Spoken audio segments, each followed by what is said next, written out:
Hello mga kapuso, narito pong muli ang inyong lingkod upang magbahagi ng kapanapanabik po na ganap ngayon dito sa Abot Kamay na Pangarap.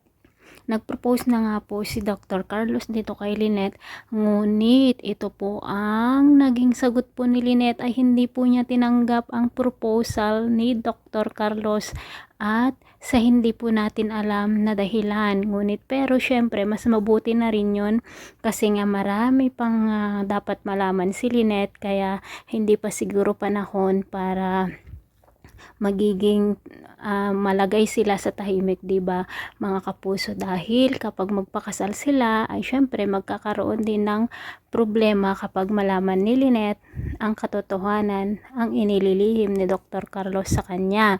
At nagtaka nga po sina Annalyn at Aling Susan kung bakit dinedma ni Lynette ang proposal ni Dr. Carlos. Ganun na rin po si Harry na anak ni Dr. Carlos, pati na rin po ang lahat ng mga tao doon na kung saan po ay pinanood ang proposal ay talaga pong nagtaka sila kung bakit nga hindi tinanggap ni Lynette ang proposal ni Dr. Carlos. Samantala ito naman pong si Moira, nang malaman nga na hindi tinanggap ni Lynette ang proposal ni Dr. Carlos ay nasa isip na naman niya na baka dahil daw kay RJ.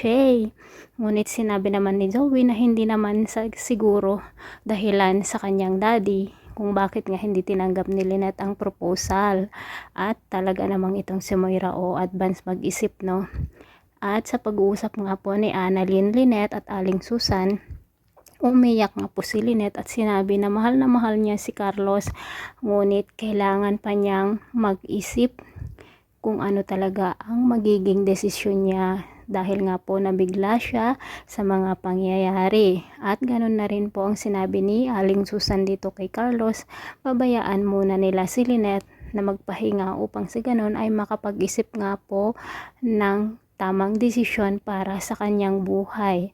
Nagtaka naman po si Annalyn kung bakit nandoon pa rin si Dr. RJ, at nang magkausap nga silang mag-ama, tinanong ni Dr. RJ kung bakit hindi tinanggap ni Lynette ang proposal ni Carlos at may problema nga ba daw sila.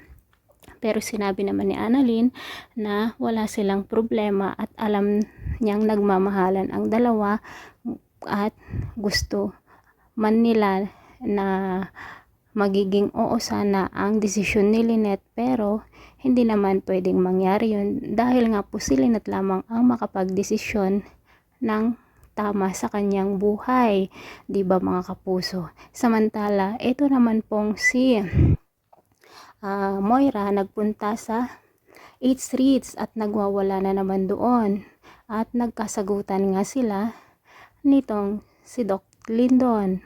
At dito na nga po sasabihin ni Doc Lindon na mayroon siyang nalalaman sa sikreto nilang mag-ina at magtataka nga po ang mga kaibigan nila Annalyn na nasa paligid nila. Ay naku Moira, Diyos ko, sana nga malaman na nila ang katotohanan dahil ito ang ugat upang sa ganon ay magsitigil na sa kasamaan ang mag-inang Bruhildang Moira at Zoe. So ito lamang po mga kapuso. Thanks for watching. Bye bye.